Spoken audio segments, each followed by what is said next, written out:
Hello, here we are. It's July the 14th, 2021, which in France is a very famous day. And we are looking at a collection of tractors. That one certainly is not a classic tractor, and it's not old, it's new. But if you look at this one, that's definitely a classic tractor. It's very old. This one is not that old, but it's 1960 from Renault. Very interesting. This one over here is 1966. It's a Zeta diesel, which is a brilliant engine. They keep going and going. Looks a bit dirty, but works. This one is great fun to drive.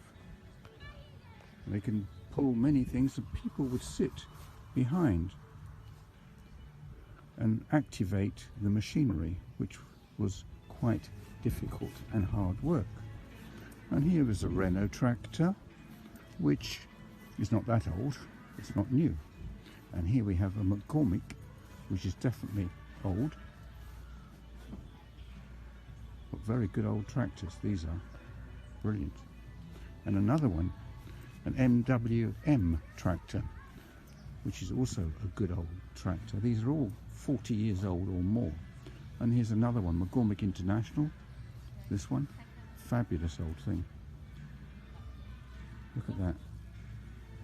It's just a workhorse. They're all workhorses. This is a 1959 one, which is brilliant.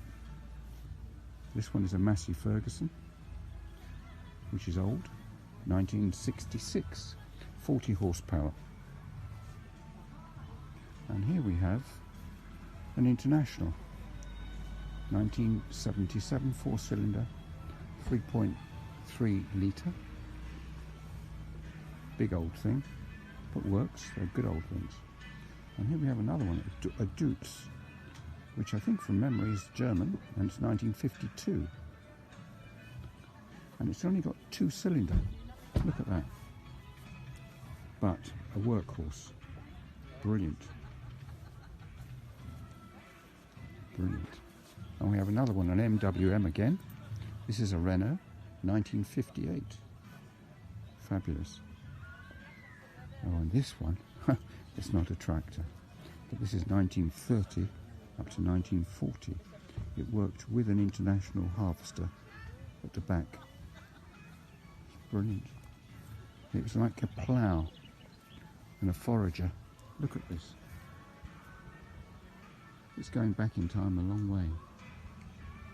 Have we all changed that much? Sadly, in many ways. The machinery now is much more efficient and much quicker. But it's not electric, they're all diesel. Amazing. That's all for now.